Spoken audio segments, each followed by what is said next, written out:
Good afternoon, brothers and sisters. 感恩师父。 How are you today?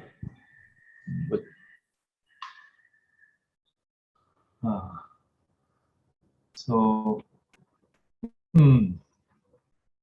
I see that Xiaofang is in the Buddhist library.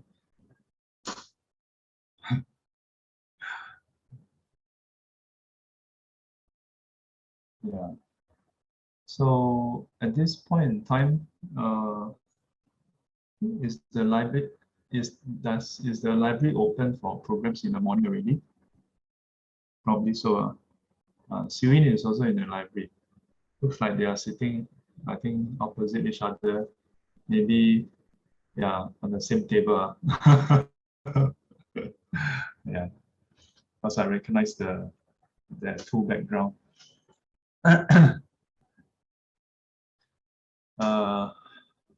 Yeah, I'm sure some students are wondering like, hey, how come we are not back in the Buddhist library? So the simple reason being, in the past few weeks, the cluster situation is a bit volatile. Yeah, so decided not to go back and forth. When it's a bit more stable, then we go back.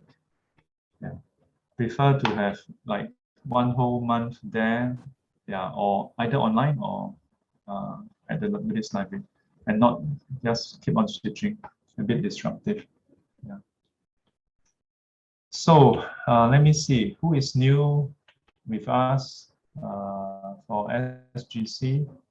Let me look through the list. My sister and family. Choi Kwan has joined us before, right? At SGC. Helen has joined us before. Valerie, I think, joined before. Swaping looks quite familiar. Joined before. Then Vicky May. And then our dear Sai Kiang. The hand can't quite grow out. Then Lao Ma.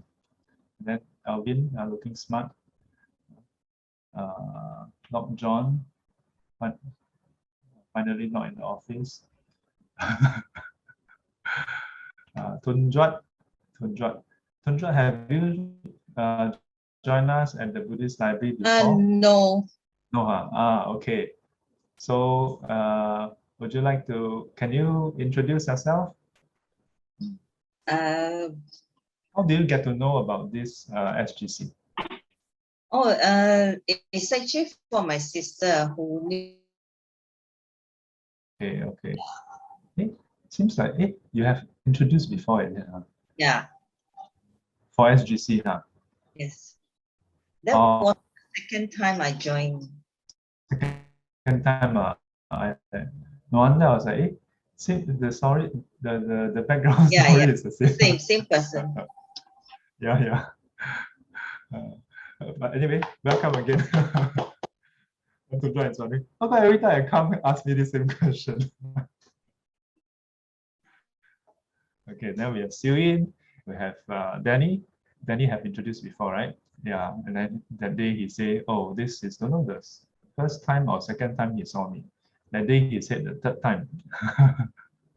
In that person. And then Sing Ling, and then Quack. Quack, how are you? Okay. Okay. Yeah.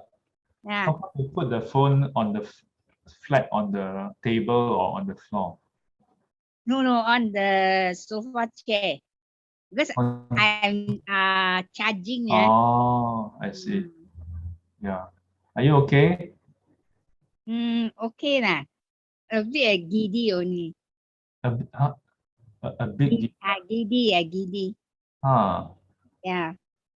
Are you not eating enough? Maybe. Yeah. Yeah. Maybe then we must send some food over. No. Is that my tummy can't eat lah. It's not that. Your tummy can't eat. Your tummy can't digest. Your tummy don't eat one. I think got gastric or what, no? Because I got pain in stomach. Oh.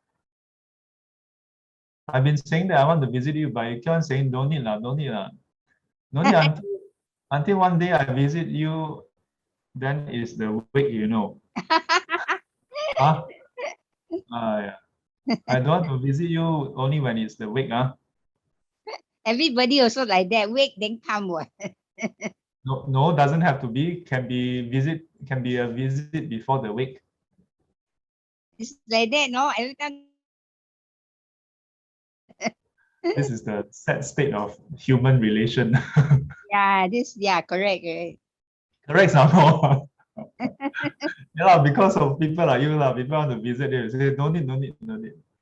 Because nowadays it's like that. What when people die already, then they come. What? Or else they won't come. What? Not that people won't come, it's that you don't let people go. No lah. Sometimes they also don't bother lah. Because they also. So meaning that when you say don't come, you're cake, you're just politely saying no need lah.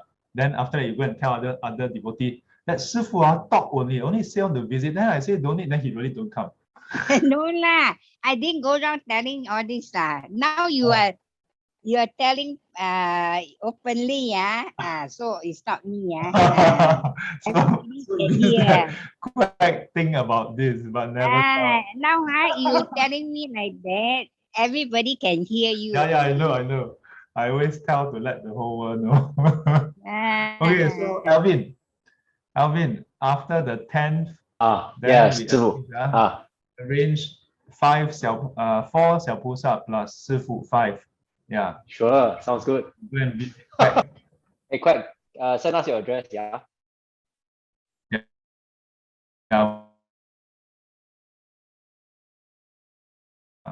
Politely decline. Yeah. So we must enforce our care and love for her. Make it mandatory. Because I am not used to people doing that lah. I'm not used to people. Yeah, that's why we must visit you. I'm not used to people come.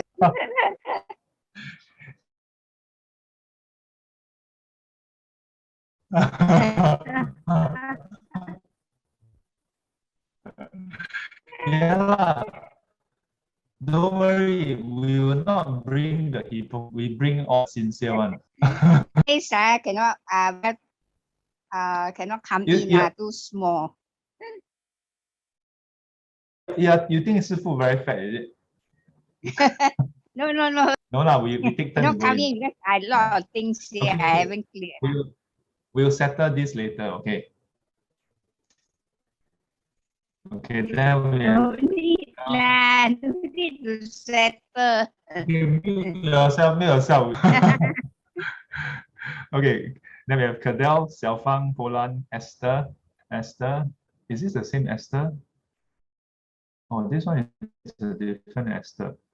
Oh, this one is the May Esther, is it? But missing. Then we have Ariel. Then we have Esther Tan. Oh, Esther and Esther Tan. Then the other is a different Esther. Okay, so let's get started. Today's talk is on the Yogachara teaching. Yeah. So, how?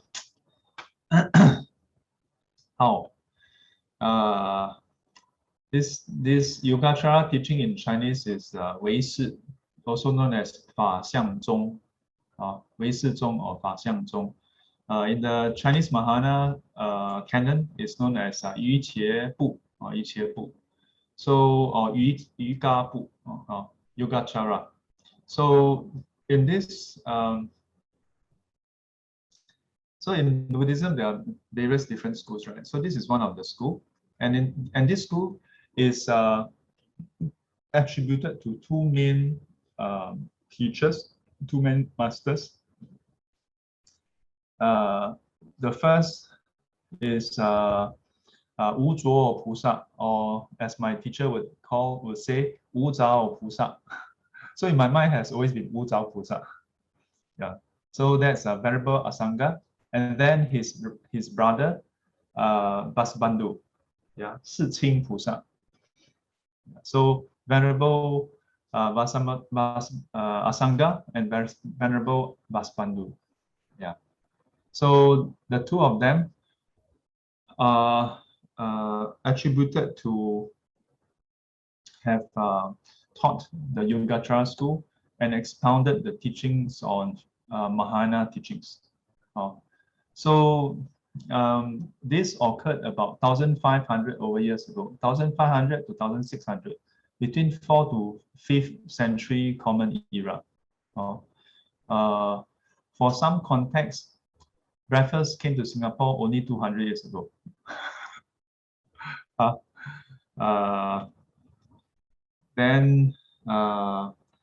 So they are around the time about 1,000 years after the Buddha. And prior to them, there's a Venerable Nagarjuna, who you can say he started the Madhyamika school, the Zhongguan. So as I've shared in some classes before, when the question came up, there's a bit of a background context to how or why this school started. Yeah. So this school advocates the principle or the teaching that our very existence in the world is all but mere consciousness. Yeah. Hence the term 唯识. Yeah. And then so in all the various treatises and commentaries, the teachings go about establishing how and why our existence can be distilled down to but just consciousness. And so if it's just consciousness, then it means that the external physical world are also mere expressions of the consciousness. Yeah. For those who are into the sci-fi genre, yeah, then you may find that, hey, isn't this the same as the Matrix? Yeah, but you must know that this school of thought, this teaching actually predates Matrix by a good 1,500 years. The interesting thing is that the idea that this world is but just our mind, our consciousness, is also found in the Western philosophy. Yeah, I think it's Plato who proposed the thought experiment of the man in the cave. Yeah, the idea that if a person from young is brought up in a cave where he cannot move around and all he sees is shadow play on the wall, he wouldn't know better that this world is actually not just black and white, that this world actually has 3D depth.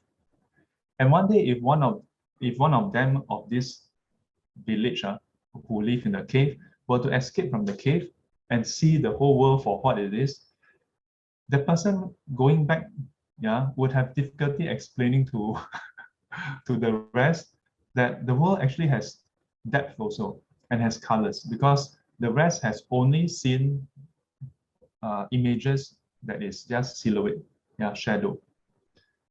Fast forward to I can't remember which century. There's this, I think, French philosopher, René Descartes.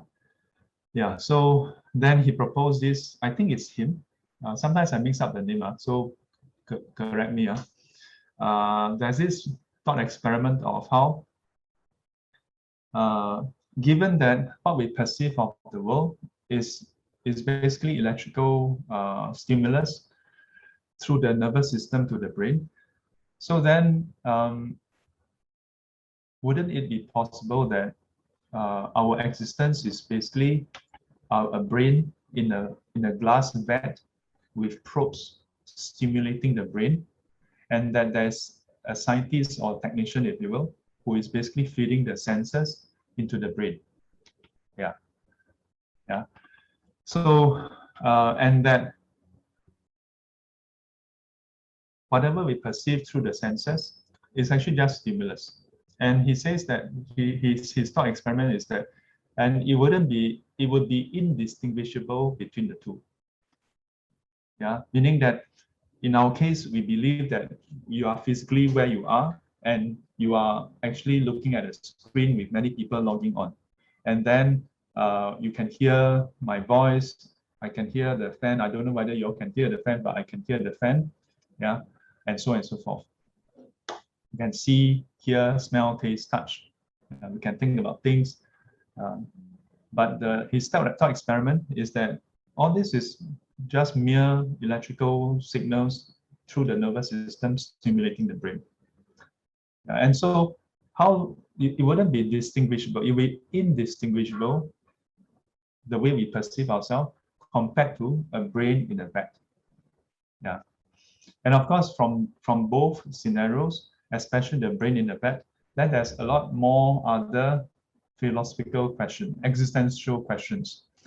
One of them, which is very interesting, being, then how do you know that the individuals that you have seen are real individuals and not just stimulus being input to you? Yeah, and in a very almost poetic twist, we are now experiencing 唯识. Yeah, we are now experiencing a meta level of mind only. Yeah, we seem to be in the same room looking at each other, but we are not looking at each other. We are looking at each other through our webcam and the screen.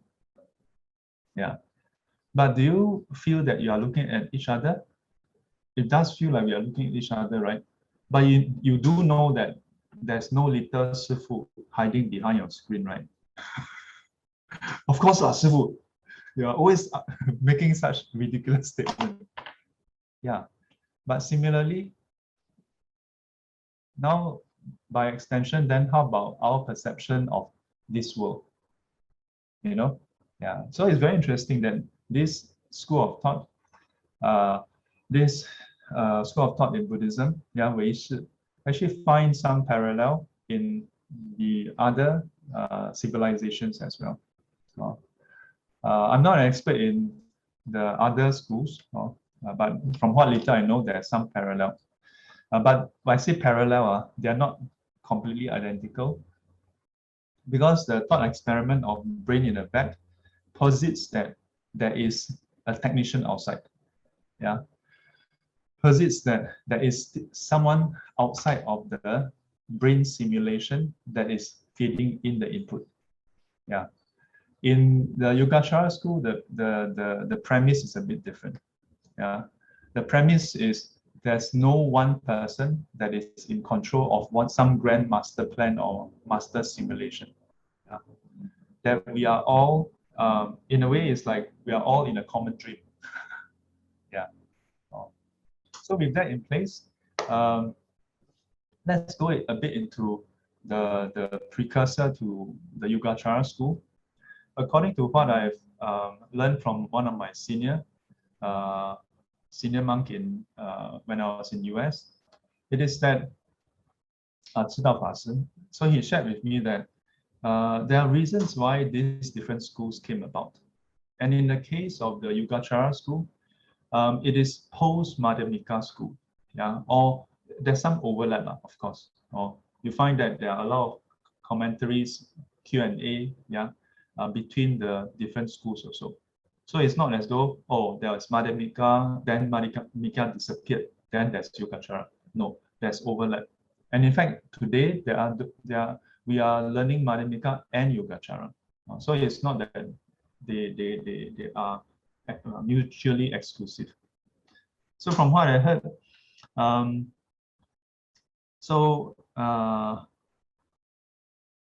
in the Madhyamika school, we have to go into a bit of why Madhyamika school. So first we have the classical teachings that the Buddha taught 2,500-600 years ago, right? So and then when people come into touch with it, there are people who can understand, who can accept, there are people who can't. Those who can, they learn, practice, and gradually attain arahanthood. Yeah, the first fruit, second fruit, third fruit, up to arahanthood. So far, so good, no problem. But the Buddha was not the only teacher. There were various ascetics And then there were the Brahmins also. So of all the different schools, they have different opinions about how this world is. And as a result, then they practice differently. But over time, the Buddha's teaching became quite prevalent, quite, in a way, you can say popular. Popular in what sense? Popular in the sense that among the lay community, there are more and more who are drawn to the Buddha and his disciples and their teachings.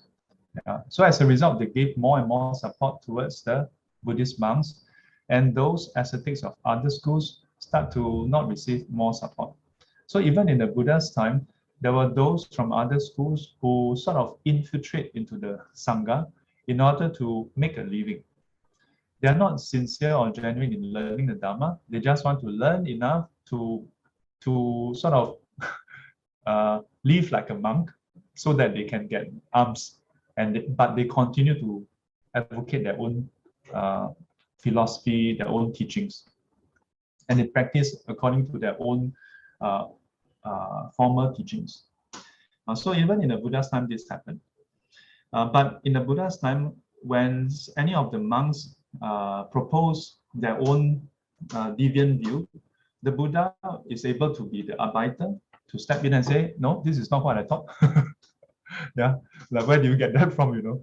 Yeah, but post the Buddha's time, yeah, after teaching for 80 years, no, 45 years, sorry, he lived up to 80 years old. He didn't start teaching at childbirth. So after 45 years, he entered Parinibbana. And so after that, there's consolidation of the teachings into the first two of the Pitaka. And then the Sangha continue, yeah, expounding the teachings.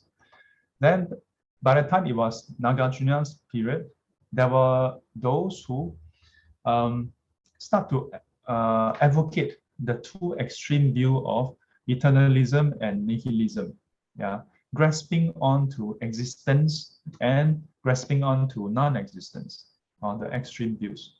So the Madhyamika school, Venerable Nagarjuna, basically bring out the core essence of dependent arising and emptiness that is found in the Pali Canon, that's found in the Buddha's teaching, to refute these members, yeah, who are advocating twisted form of the teachings, yeah, twisted form of the teachings. And then, in a way, okay, all is well, yeah. So dependent arising, empty in nature. Then fast forward a while later, by the time Venerable Asanga and Venerable Vasubandhu came about, some of these proponents of emptiness start to take it to the logical extremities, yeah. But it is not that it is a proper logical extremities, but it is that they misconstrue the teaching on emptiness, taking emptiness as non-existence and not the non-existence of inherentness, characteristic, but instead just pure non-existence. So then they say, since all things are empty, then karma is empty also. If karma is empty, then the result is also empty. Then in that case, if I were to kill somebody, then there's no results. So then that violates ethics and morality. Yeah. So of course, important thing to note is it is not the fault of the Madhyamika school. It is not that Madhyamika school advocate this. It is that they have reached a wrong understanding of emptiness. So in the Yogachara school, one of the key refutation, yeah, statement is that is 二取空, yeah, 二善恶的恶，取着的取，空义的空， yeah. So it means it's incorrect, the wrong grasping of emptiness. Yeah. So you misunderstand emptiness. You think that emptiness means voidness, that it means nothingness, but it's not. It is not that because since karma is empty, then there's no results. No, it is precisely because karma is empty in nature that's why there's results. Yeah, because emptiness doesn't mean nothing exists. It does mean something exists, just that it doesn't exist the way we think. That we think is independent existence. No, that doesn't exist. So that being the case, how does the Yogachara school establish that that is the case? So in various commentaries, the two main commentaries that our lineage focuses on is the Mahana Sangraha and also the Yogachara Buddhisastra. So these are two main ones that we my teacher teach in terms of the Yogachara school. There are others also. So like 唯是30颂, yeah, the 30 verses treatise. Yeah, there's also the Abhidhamma 居舍论, yeah, Abhidhamma Kosa, among others. Then there's 楞伽经, yeah, then there's 显扬圣教, and so on and so forth. So there are many other texts. So within those, one of the key things that stand out is the establishment of the eighth consciousness. Yeah. So in today's topic, in the description, it says to understand the three characteristics, the 8 types of consciousness, and most importantly, how do we apply it in our lives, or is it something just simply so profound that we cannot understand? Yeah. So here we come into the establishment of some key principles that is somewhat unique to the Yogachara school. While we say that, while we know that it is unique to the Yogachara school, today in certain traditions, it is almost like the norm. Yeah. For example, you will find that it's quite common to hear various venerables talk about the mind stream, right? Yeah. We'll talk about karmic seeds. But the interesting thing is, many people wrongly conclude that the idea of karmic seeds is the Yogachara creation. Yeah, that the later school come out with this idea of karmic seeds. But if you look at the Anguttara Nikaya, book 3, there is a sutta, among others, where the Buddha used the analogy of seeds. Yeah, and if you were to go through enough of the commentaries from the Mahana schools, then you will find that all the schools have some basis in the agamas, in the nikayas. In this case, the Yogachara schools basis for Alaya seeds, consciousness, has basis in the Pali Canon also. So what is this Alaya consciousness? First, in the classical teachings, when I say classical teachings, I'm referring to the Pali text. I think it's better to be clear about it this way, because you can find the Sanskrit equivalent agamas in the Chinese Mahayana canon also. Yeah. So instead of saying this is Theravada teaching, basically it is the classical teaching. So because in the Mahayana tradition, this is also recognized. So within the Pali canon, the classical teachings, there is mention of 6 different kind of consciousness. 6 different kind, right? What are they? Eyes, ears, nose, tongue, body, and the mind. Yeah. Through these 6 sense bases, then it can give rise to the 6 different consciousness. Yeah. Eyes with the physical form, visible form, ears, audible sound, smell, nose with the smell, tongue with the taste, and then body with the touch, mind with mental objects. Yeah, so these are known as the 12 bases, external and internal. Internal, eyes, nose, tongue, body, and mind. External, form, sound, smell, taste, touch, and mental objects. So 根跟境. Yeah. So the 2 as a basis. Yeah. Sense base, sense object as a basis, then consciousness arises. So consciousness is basically the functioning of the mind. Yeah, it's basically the awareness that arises, the mental awareness that arises. Yeah, dependent on the sense base. And by virtue of that, it is named after the sense base. So where there is visual awareness, visual consciousness of visible things, then we call that eye consciousness. Where there is auditorial consciousness, based on the ear consciousness of sound, then we call it ear consciousness, and so on. So based on the sense base, then we call the consciousness. So far, so good. Then in the Yogacara school, it establishes further the 7th and the 8th consciousness. So 7th consciousness is interesting because 7th consciousness is basically the mind, which is the sense base of the 6th, 6th consciousness. Because we have 6th consciousness, and then in the Yogacara school, the mind itself is established as the 7th consciousness. So it's also consciousness. So it's not separately mind, it's also consciousness.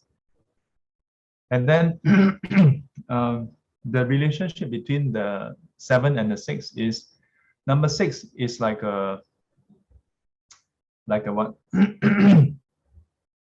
It's like a free agent. It's free to do wholesome, it's free to do unwholesome, free to do neither wholesome nor unwholesome. But it has a good friend, the mind. The mind is the corrupted one. So the mind will come and choke the 6th consciousness to like this, like that, like this, like that. So in the Yogachara school, the delusional grasping link to the wrong view of itself is linked to number 7. So far so good, 1 to 7.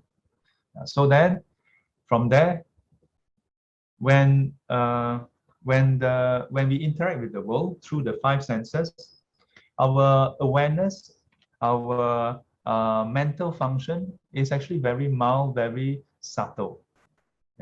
It's still called consciousness, but the functioning is very raw, very subtle.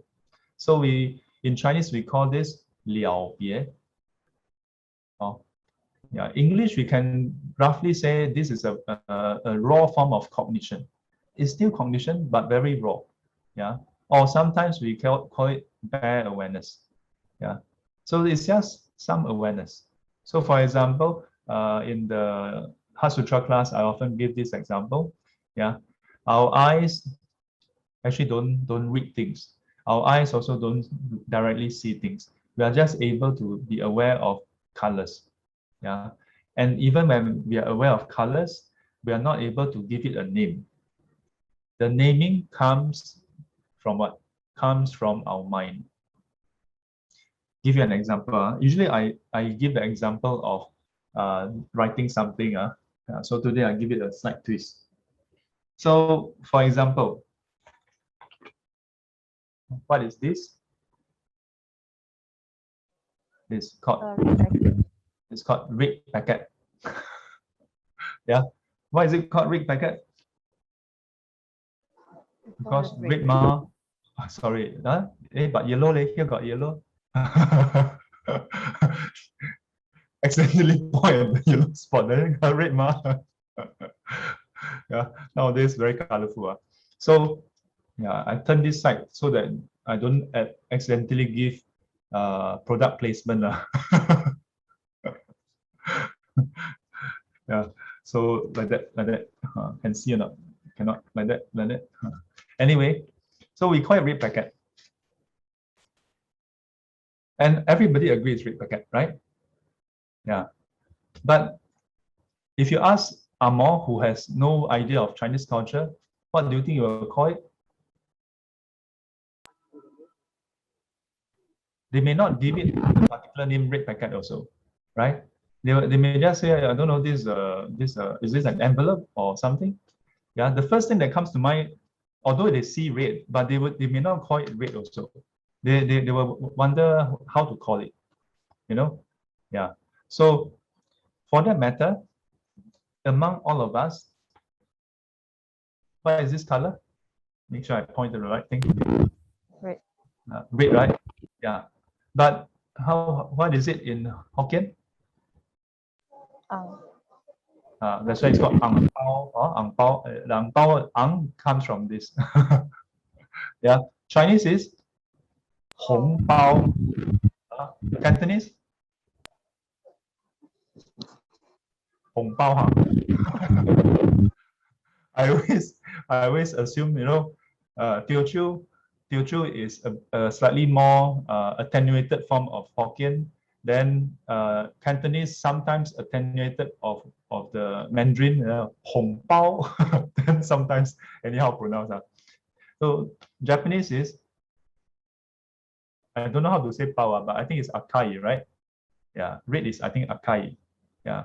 So depending on how your mind discriminates, then you call it different names. And that's why when a small kid is old enough to know that they are receiving this, then they may ask, Mommy, what is this? Ang Bao, huh? Sukukia, this is Ang Bao. So depending on what dialect group, you teach your kid the different way of saying it. Yeah, so many layers here. Yeah, our eyes itself doesn't have any name for this. The name is sort of given by the mind. But the mind also don't have a name for it, actually. The mind is taught, yeah, what name it is. Yeah, I'm sure there's some parallel in Western theory of knowledge. Yeah, how we get knowledge of things. Yeah, I think there's some theory about it also. Yeah, but from this is also a bridge to the Madhyamika school. Yeah, Ang Pao is not Ang Pao. That's why, and it's only called Ang Pao.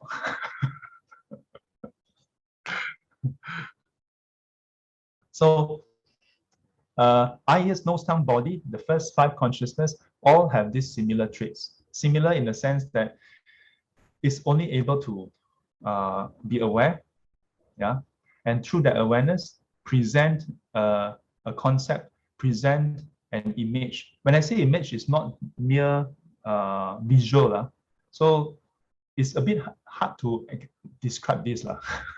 The closest, in Chinese, is called xiang. And xiang is closest described as an image. But in Chinese context, xiang is not just visual.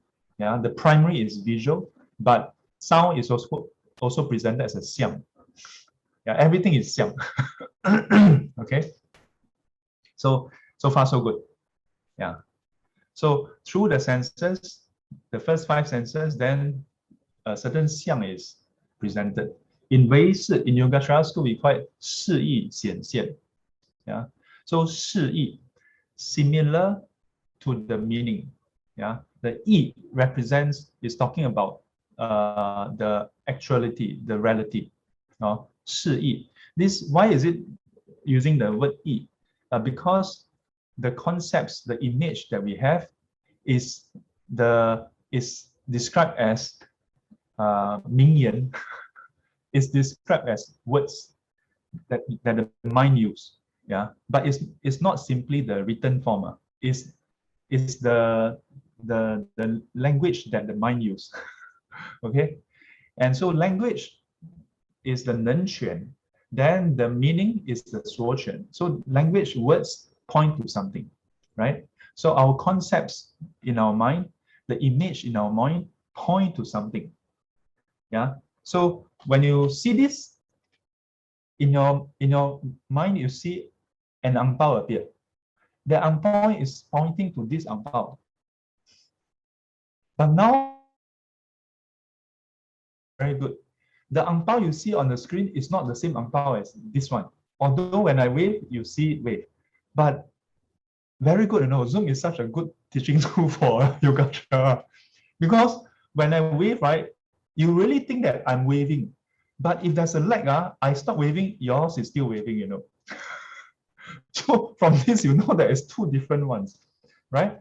Or sometimes hang, right? Then you see Sifu, but actually I'm still talking, he's not moving at all. How come? How come my ventriculism is not very good? Yeah. So But it's not just Zoom. Yogacara school is saying that our perception of this world is like that. You know, so the image in your mind is the so-called language of the mind, and it's pointing to what is outside. I use ang pao as an easy reference. So the ang pao in your mind is pointing to the ang pao outside. But the ang pao is only 示意. Yeah, 相似的是. The ang pao in your mind is only similar to the ang pao outside. The ang pao outside here have money. Your ang pao inside there, in your mind, no money. But even if I take out the money that you see cannot be used. The money in your mind cannot be used. This one can be used. But in Yogachara, later we will look at whether this money has any essence also. No essence also. Oh, but back to the ang pao. So far so good. So the ang pao in your mind is only 显现. Yeah. So the moment your consciousness come into contact, then in your mind appear an ang pao. The appearance of an ang pao is similar to what is outside. So far so good. Then the trouble comes. Our sixth consciousness discriminating factor will induce the seven consciousness discriminating factor will induce number 6 to go and wrongly grasp on to this 示意显现, yeah, 实为实有, to grasp onto it and think that the ang pao in your mind is a real ang pao. Yeah. So we call this 虚妄分别. So the falsehood discrimination, 虚妄分别. And because of this 虚妄分别, the 示意显现become 遍计所知. So we end up grasping onto all the similar appearance as real. So this is the 遍计所知 here, ubiquitous grasping onto the horizon image, yeah, that is similar to the thing outside, but actually it's not real. But we grasp onto it as real. So this is the first of the 3 characteristics. 三自性. This is the 遍计所知性, our ubiquitous grasping. Yeah, just very naturally, whatever you see, hear, smell, touch, taste, touch, or think about, you grasp onto it as real. So there's 2 layers here. Or rather 2 categories here. One is through our first 5 senses, you see things, right? And then you grasp onto it as real. Whether the ang pao outside is real or not, that's another thing. But the ang pao inside of mind is definitely not real. This part is easy to understand. But then there's another category, which is we grasp onto what is in our mind. Yeah, because the mind you can think about the past, you can think about the future, you can also think about the present and present another layer. Yeah, like now there's ang pao, now there's no ang pao. You can continue, even though Sifu stop weaving the ang pao, you can continue to think about ang pao. Yeah, or you can think about the ang pao that you have received in the past. Or you can think about the ang pao that you are going to receive. And it can feel very real also.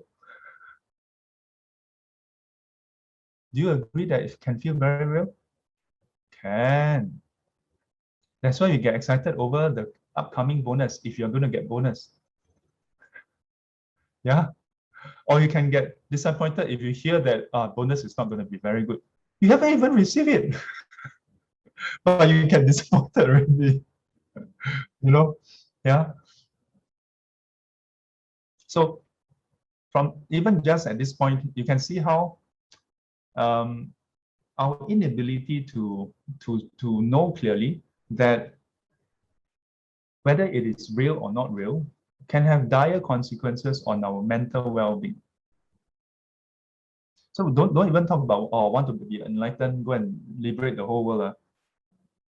Our mental, emotional well-being, yeah, is easily affected, yeah, just because of this grasping, thinking that it's real. Yeah. But you think about it, at least if I wave the ang pao now, at least you can say that there's an external ang pao that's real. Yeah. So, but if now there's no ang pao, you think argue worse. Yeah. So far so good. But why is it that we have this wrong grasping? So number 6, yeah, number 6 consciousness. Just now we mentioned the first 5 consciousness only have bare awareness, the bare cognition. Yeah, so 了别. The 6th consciousness also do that. It is also able to be aware, but it has superpower. The first 5 consciousness, they are segregated. The eye is only able to be aware of visual form, the ear of audible sound, and so on. Yeah, but the mind is like a superhero. Yeah, or he's like the manager, the boss. Yeah, the account manager only in charge of each account. Yeah, whereas the what you call it, the department head, he can have access to all the accounts anytime he wants. Yeah. So number 6 is also the Lao Da. The Lao Da. So in terms of awareness, he can be aware of any of the 6 also. So in the Yogachara school or in the various schools, from here there are 2 divergent opinions. One is the 多识论, one is the 意识论. Yeah, and this is before Yogachara actually. Yeah, in between the Buddha's time and later school, yeah, there is this notion that actually is aware of visual form. We call it eye consciousness, but it's the same. Then there is the other proponent, which is no, there are 6 different ones. So some students ask, so is it 6 or is it 1? The way I look at it is like this. Say now you're at home, right? You're at home. Some of you are, some of you are not. Like Xiuyin and Xiaofang is at the Buddhist library. So now if I ask you, where are you? Then rightly speaking, some of you will say, we're at home. Some of you will say, I'm at the Buddhist library. Yeah, some of you will say, I'm outside. But if I were to say, exactly where are you at home? Then you may say, I'm in the living room, I'm in the bedroom, I'm in the toilet. I don't know. I don't know. You know, some of you like to attend Dharma class in the toilet. Or in the case of Xiaofa and Xiuyin, you all may say, I'm at the library site of the Buddhist library, right? So you can go more granular, or you can go more brief and generic. Yeah. But even when you say that you are in the living room, when you say that you are at home, in the bedroom, are you at home or not? You're still at home, right? Yeah, it's just that depending on the function of the room, then you give it a different name, but you're still at home. It's not that suddenly you're outside. So in that way, we can say that the living room is part of the home, yeah, part of the house, yeah, but yet it's a specific part. Similarly, we can say that it's actually but one consciousness, but it is a specific function of the consciousness. So then no issue whether it's multiple or singular. So far so good. Then number 6 consciousness has further function. It can discriminate. Yeah, it can discriminate, it can label, it can do a lot of things. Yeah, so one of the key function is to discriminate, and to discriminate it labels. Meaning 善于分别, yeah, 名之为义. Yeah, so 第六意识 is able to 分别. So to 分别, then you must have 名言案例.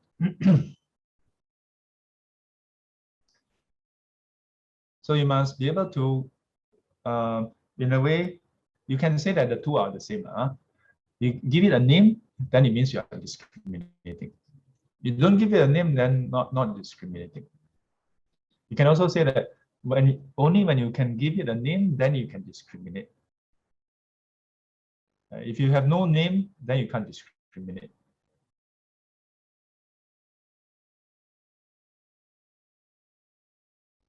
And so in the Yogachara school, we say that in terms of interaction with the external world, the first 5 consciousness, first be aware, presents the similar image in our mind, and then the 6th consciousness discriminate, give it a name, and then grasp onto the name of the image as the real thing. Give it a name and then grasp onto this compound and say this is the real thing. This is real. This is independently existent. So in brief, this is the function up to the 6th consciousness, and of course 7 we touched earlier. So as we go about in our daily life, we encounter different things, and then we give it different names, and depending on how the names we give it, then we may discriminate it to be good, bad, or ugly. And we may then further discriminate to be pleasant, unpleasant, neither pleasant nor unpleasant. And from there, then we may give rise to all the different default states. At some point, through the discrimination, we may then also act, or start to act. So at the point when we start to act, then we plant seeds. So this is still the classical teaching. The discrimination, the intent, we act. Then you plant seeds. But in the Yogachara school, it says that the first 7 consciousness all plant seeds. All of them plant seeds. Plant into some part of our consciousness. Again, consciousness. But the main person that is heavily planting seeds is number 6. Planting seeds is number 6. So previously, some students have asked, how do we purify the 8th consciousness? How can we contemplate on the 8th consciousness and then transform that into the ultimate reality? In the Yogachara school, the only way we can do is work on number 6. Because the first 5 cannot discriminate. It's just awareness. In some Zen tradition, that state of bare awareness is being given an equivalence to an enlightened state. So in our tradition, we don't say that is an enlightened state. The first 5 consciousness only bare awareness, right? So, but we say that there's latent, dormant ignorance. So while we are not actively having greed, hatred, delusion, but there's dormant ignorance that is present.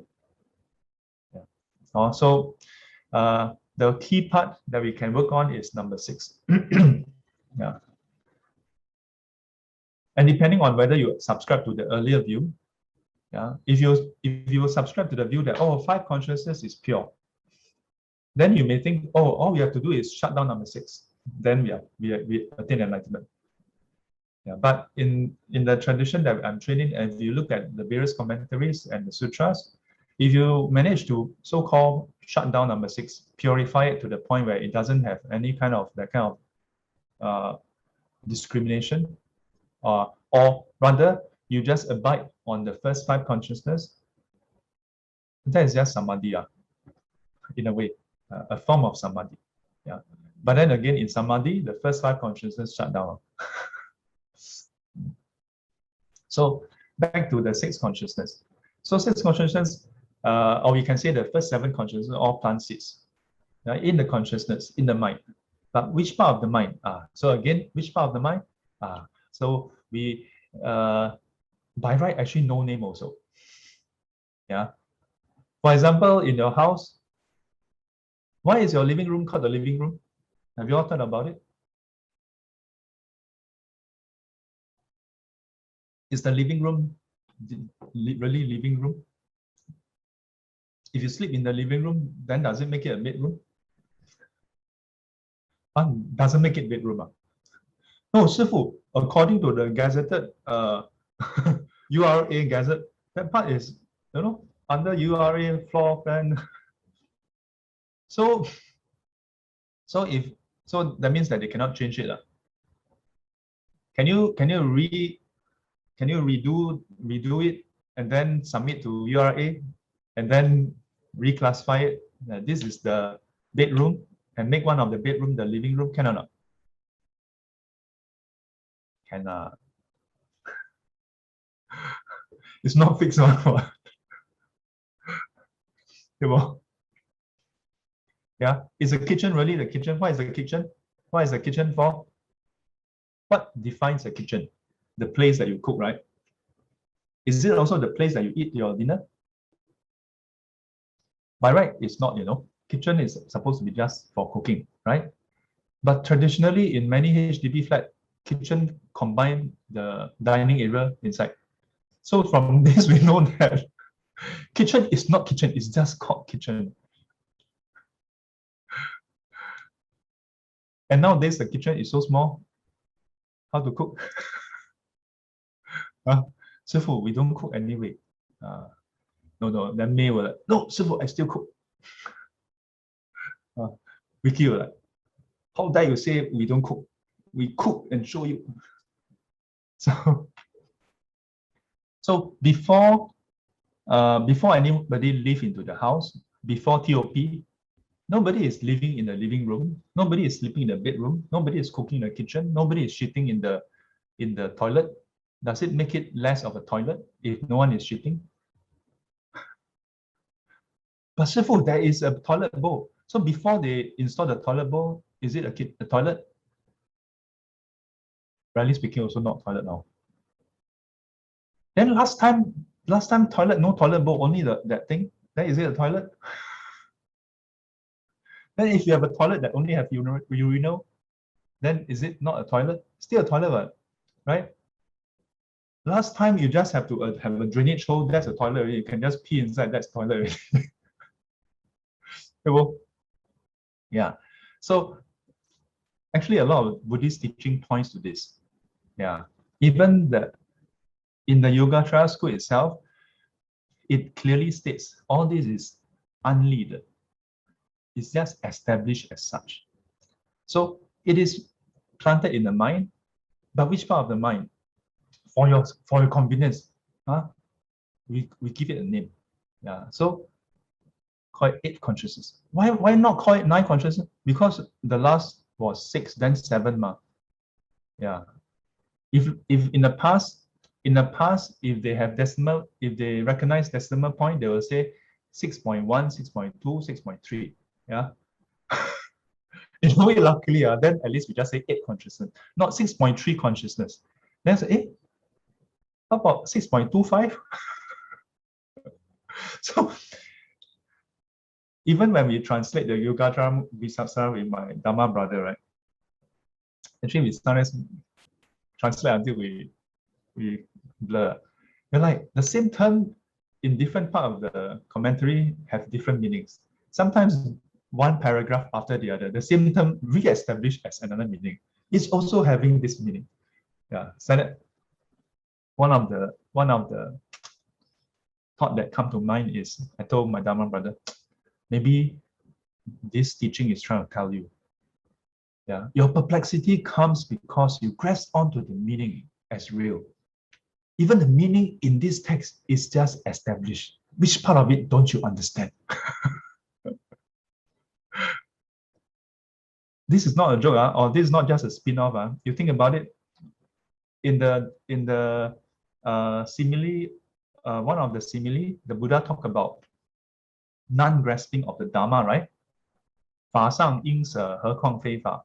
This is found both in the Dhamma Sutra and in the Nikayas, Pali Canon, right?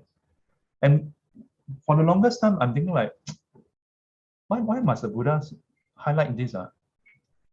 Like, if a person can reach the other shore, why would the person grasp on to words?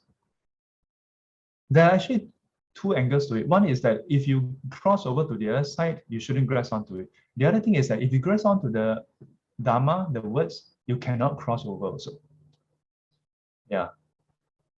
And so sometimes do you find that you get stuck with, hey, how come this text, they use this term, but the other teacher used the other term, like, you know?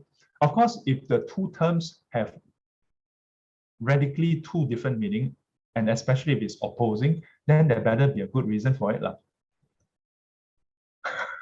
Yeah, but otherwise, Dharma is also established. Yeah, those are unleader. Yeah, so this is especially true in the Yogachara teachings. Yeah, trying to drill this into us, because that's the very fundamental of our mental constructs. That our mind is the number one script writer, director, producer, everything. It established, yeah, very spontaneously, give it names, wow, all kinds of names. Don't know what name, go and ask. Then after that, oh yes, this is called this, that is called that. Then the next time someone come and say, oh, this is A. No, this is B. No, I heard that it's A. No, it's B. Shifu said it's B. No, I heard Shifu say it's A. No end to it. How much of our conflict with people is because of the way we think something is this or is that, you know? Yeah. So back to the Alaya consciousness. So we call it Alaya consciousness. Yeah, it's it consciousness. There was one lunch I had. There was one lunch, I think, some months back. I think it was supposed to be for Chinese New Year. Yeah. And then it was quite funny because I'm quite simple-minded. People say have lunch, I just go and have lunch. I never think that there's going to be some Dharma discussion or what. It's all venerables. And suddenly happened to talk about some of the teachings, and then one of them then they started talking about how actually Alaya don't mean storage. Then I'm like, is it? All the while we always say it means storage. Then later I think, yeah lah, maybe originally doesn't mean storage lah, but it probably has some meaning linked to it. But most importantly, throughout the Pali canon itself, there are many times the Buddha re-established meaning to words. Yeah, this is a very, very crucial aspect of Buddhism from day one. Yeah, the Buddha oftentimes inject new meaning to existing words, or new angles that maybe people don't realize. For example, the term nirvana, nirodha, it actually doesn't have the meaning we think, oh, cessation of suffering. That by itself doesn't have that meaning, you know. Do you know that? By itself, it just means extinguishing. So the Buddha was using it as a metaphor of extinguishing of the fire of defilements, the fire of craving and clinging, and hence then suffering ceased. Yeah. But then after a while, we grasp onto these words as the immutable truth, yeah, that is supposed to be called nirvana. Yeah. So then you have Pali scholar and Sanskrit scholar fighting over whether it should be called nirvana or nibbana, or should it be pronounced as nirvana?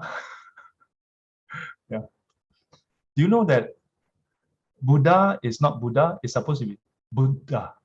And Dharma is not supposed to be Dharma, it's supposed to be Dharma. Yeah. For the longest time, I went Buddha, Dharma, Sangha.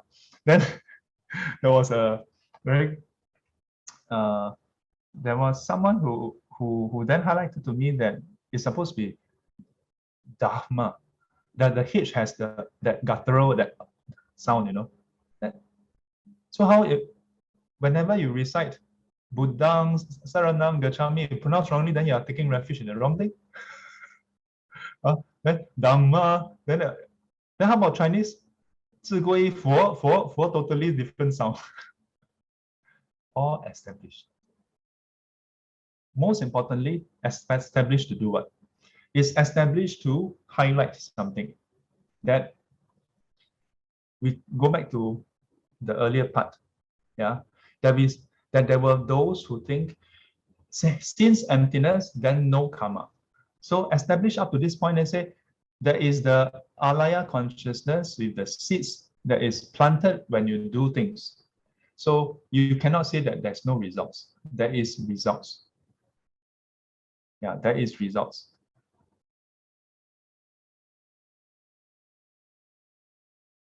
The thing that is insubstantial is your discrimination. The thing that is insubstantial is the okay, yes, you all may take leave. So our two sisters, they are going to represent the dana giver to go to do dana offering to Bhante Ratana Sara and to request Bhante Ratana Sara, Bhante Ratana Sara to give teachings for the October, for SGC October. Yeah. So every month we invite one external venerable to give teachings. So you must take the chance to learn, okay, so please take leave, have a safe trip, remember to keep safe distancing.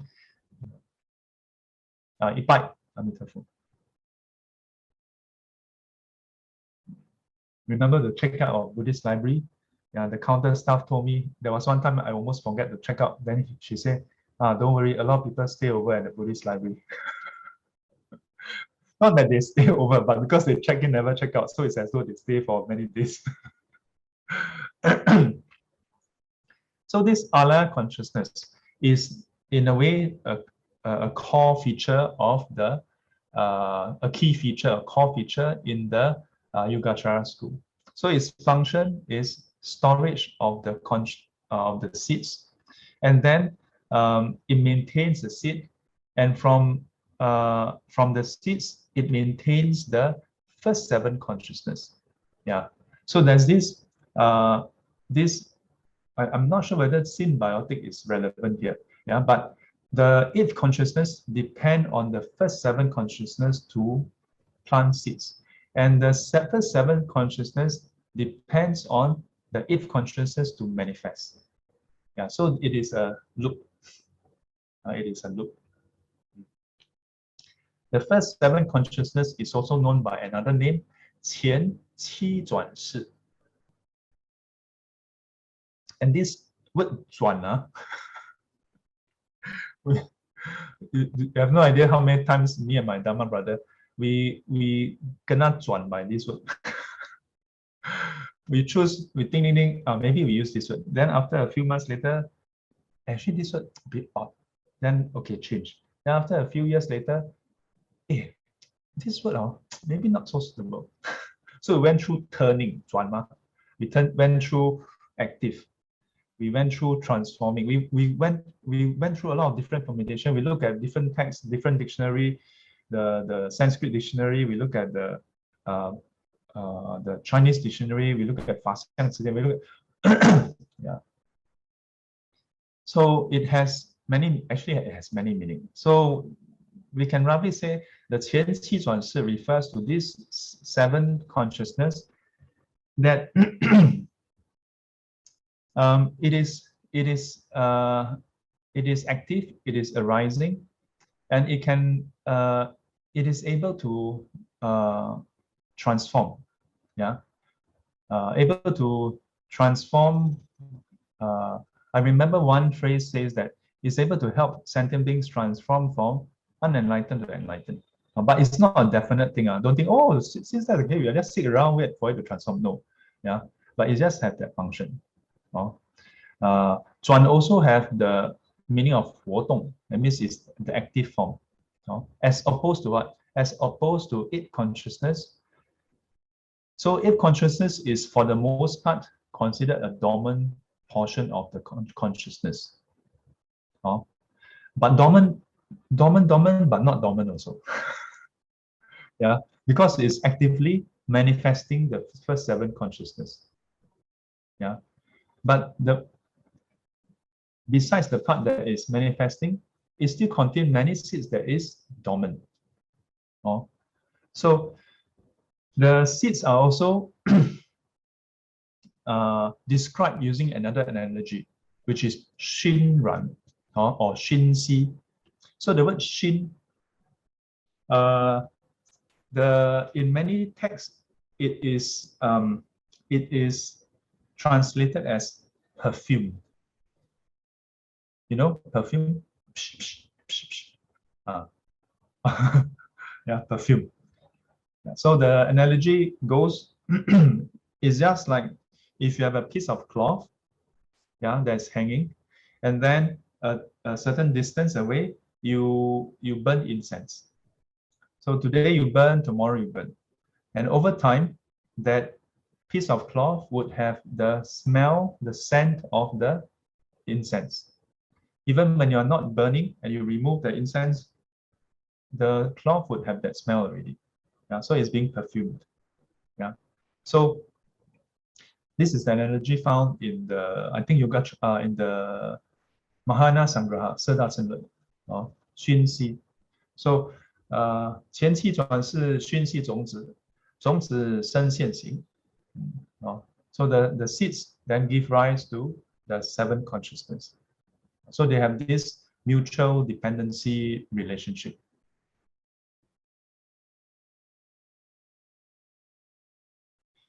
What else? So then the question is, knowing all this, just now we talked about 3 characteristics. We only talked about the first one. So knowing all this, what can we do? What can we do with this knowledge? The ultimate goal is attainment of enlightenment. And the attainment of enlightenment found that is described in the Yogachara school. Don't be mistaken. A lot of people think that, oh, the different schools have different teachings, so the path is different.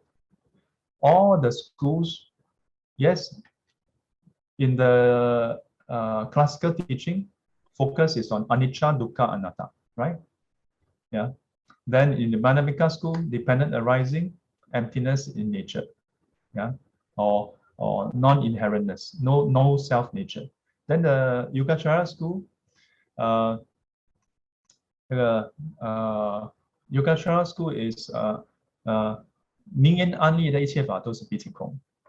There are a few phrases. One of them is this: that whatever is established through names has no substantiality. So 虚妄为是, that it is illusory, is insubstantial, but mere consciousness. So seems to be different, right? But you must know, this is above and on top of the Noble Eightfold Path. You cannot just learn Heart Sutra and then just run with it without the Noble Eightfold Path. You cannot just say, oh, I learned the emptiness, then I don't have to practice precepts, samadhi, and development of wisdom. I just develop wisdom, because all this teaching is about the wisdom part, right? Similarly, in the Nikaya, you cannot just say, oh, anicca, dukkha, anatta, then I don't have to observe precepts. I don't have to meditate. No, you don't do that, right? When you learn anicca, dukkha, anatta, yeah, impermanent, suffering, no self, you still have to practice the Noble Eightfold Path, right? This anicca, dukkha, anatta, where does it come in? It comes in at all areas also, yeah, but mainly on the right view portion. Yeah, mainly on the right view portion. Yeah. So similarly, when you learn about emptiness, when you learn about the Yogachara teaching, when you plug it in, you plug it into the right view portion. Yeah. It helps you to look at things differently. Yeah. And then as we practice, then you verify whether that is the case. So then how do you verify in the case of Yogachara school? So my teacher's approach is, for a start, try this first. So first step, try to see that all the things that we see are just names that is established. First step, yeah. Anything that you can think of is just established through names. Now think about it. Think of someone you like, but don't use any names. Don't use any descriptor at all. Are you able to think of that person? Blank. Think of your favorite food.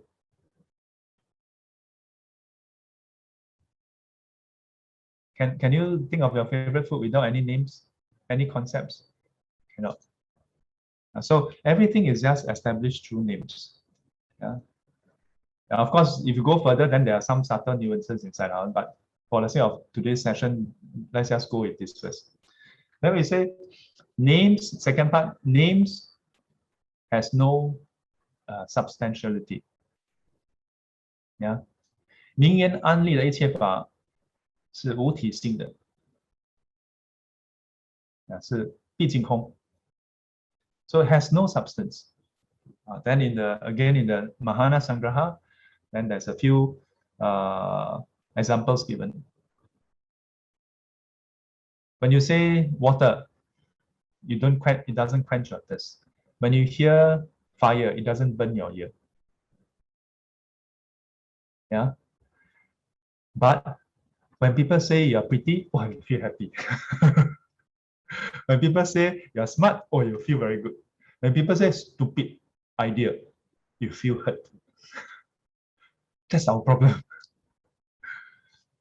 So why is it the case? When we think about it, water doesn't quench our thirst, fire doesn't burn our ear.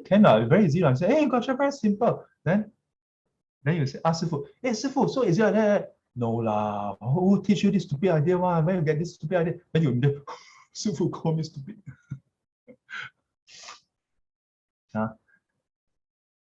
Why is it the case?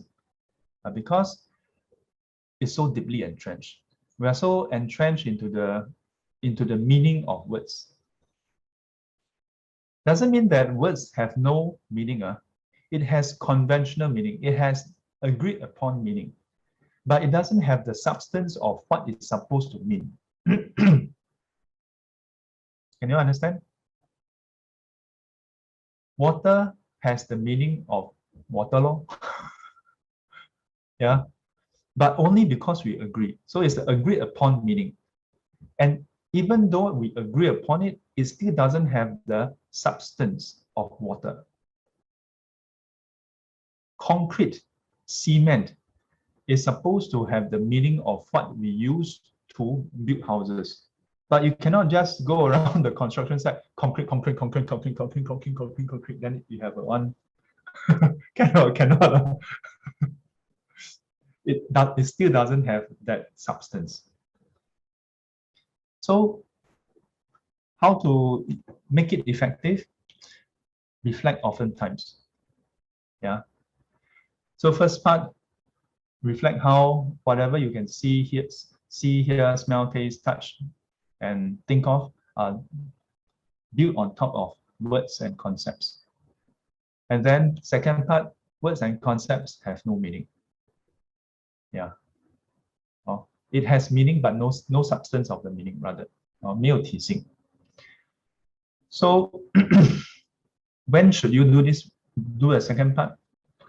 Not when you are having argument. By the time you are having argument, too late. The very reason why you are having argument is because you grasp onto all this as will. So you must do it before you get angry, before you are having argument. Yeah. When you are in a train station, ding dong, attention all passengers. There's going to be a delay in the train service. Passengers who are in a rush, please start to meditate. If you hear this announcement, give yourself a step. You're probably dreaming already. Probably will not happen in a long time. Maybe they should do that, right? Attention, all passengers. This world is not real. So the not real train is stuck in a not real predicament. So it's not coming anytime soon. Why is the train not here yet? Because there's no condition for the train to appear. I think if the train station start doing that, the first thing that will break down is the speaker. 砸死你. Yeah, but I'm serious.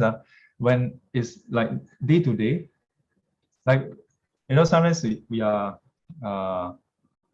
when I'm waiting for a train or whatever, right? Then you see the signboards. Yeah, you see the signboard, right? See, let's say Somerset MRT. You can reflect Somerset. Yeah, Somerset MRT. Does this have any meaning? Go and reflect. Go and reflect. Just having Somerset MRT, then does it make it so? But right, Somerset MRT it should be a train station. It should be functioning, right? But if just because you have these words then it's functioning, then trains will never be late, ma. The fact that it's late because it's just called a train station doesn't mean there will be train. Yeah, in every aspect, go and reflect, especially the very ordinary things. The moment let's say you are waiting for a bus, then you see a car pass by, then you immediately, spontaneously you think car. Then you go and reflect. Word car has no essence of the car, has no substance of the car. Initially, it's very mechanical, but just do it. You do it over time, then it becomes more familiar. Then there's a point where you then slowly you can try this. After you are more familiar, then you try on past incidences. Yeah, in the past incidences where you are affected by what people say, you can go and reflect. You can go and reflect. Those words are also insubstantial. Yeah, they are also, it doesn't have the essence of what it points to. Okay, can do that. Then after that, you can reflect on the future. Yeah, whatever that you think is going to happen in the future is but fabrication of our mind, and it's based artificially established through the mind. It points to something, but it is not that something. And for that matter, that something don't exist yet.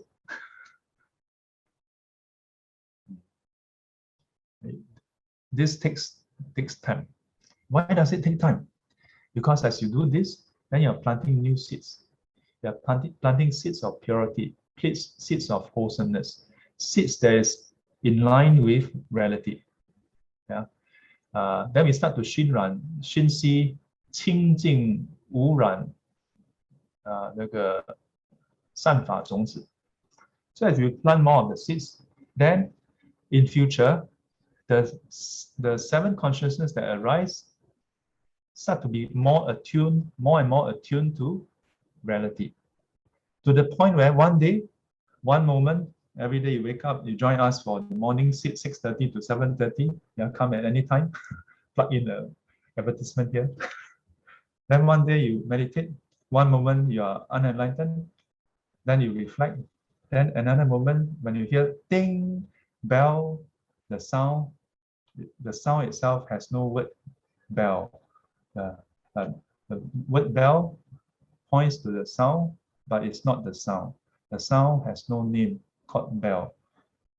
And then next moment, dun! Oh, you are no longer a Putujana. You are now an Arya Pugala. Now you become 转凡成圣. Wow. Then I say sadhu, sadhu, sadhu. So there are many more things about Yogachara school. Yeah, but for a start, this can be helpful. A huge part of what I share with you all is from the lessons that my teacher has given. Part of it is from one of the talk that my teacher gave in, I think, if I don't recall wrongly, was in Los Angeles. In my first trip back to US with my teacher, he gave a one-off talk, 如何学习四大成文. Yeah. So one of the things I can remember from that talk was his emphasis to reflect on how words have no meaning, have no substance. 我们不要跟着别人的舌头转. Yeah. So I hope this help you to open a window into the very rich, comprehensive world of Yogachara, and may help you to appreciate the teachings and Dharma and bring about benefit and welfare to you and people around. It is now 3:30. Wow, 准准. Let's 合掌回向。愿消三障诸烦恼，愿消三障诸烦恼，愿得智慧真明了，愿得智慧真明了，不愿罪障悉消除，不愿罪障悉消除，世世常行菩萨道。世世常行菩萨道。阿弥陀佛。阿弥陀佛。起立。